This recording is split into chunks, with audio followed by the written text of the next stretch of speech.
এত লম্বা কবরের জিন্দেগি কেমনে পার হবেন বলেন তো?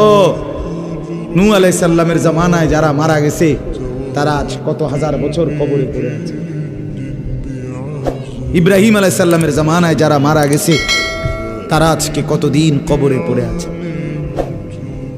হ্যাঁ, আবু জেহেল আজকে কত বছর কবরে পড়ে আছে? 1450 বছর, আরো বেশি, 1450 বছর ধরে পড়ে আছে কবরে। এরপরে তো হাসরের মাঠ, এরপরে তো ফুলসেরাত, এরপরে তো জাহান্নাম, আর তো রইছে। তাহলে দুনিয়ায় থাকলি কতদিন, কবরে পড়ে রইলি কতদিন? আপনি বলেন। আবু জেহেল দুনিয়াতে ছিল 800 বছর, কথা কন না? আবু লাহাব দুনিয়াতে জীবিত ছিল 900 বছর, তো কবরে আছে কত বছর? তো বাঁচছে কয় বছর? নাহলে 60 বছর, নাহলে 70 বছর, ঠিক কিনা বলেন?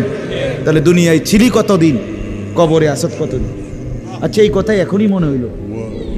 হ্যাঁ, এরপরে তো সামনেরটি রয়েছেই মিয়া, এখনো তো কিয়ামত আসে নাই, এখনো তো ইসরাফিল ফু দেয় নাই। একবার ফু দিবে, সব কবরে যাবে, আবার ফু দিবে, হাসরের মাঠ কায়েম হবে। আবার হাসরের মাঠের একদিন, খোদার কসম এই কোরআনে আল্লাহ বলছে, হাসরের ময়দানের এখন একদিন, প্রতি একটা দিন কয় ঘন্টা? হাসরের একদিন আল্লাহ বলছে 50,000 বছর, 50,000 সানা, 50,000 বছর। হাসরের ময়দানের পুরা সময় না, একদিন, একদিন।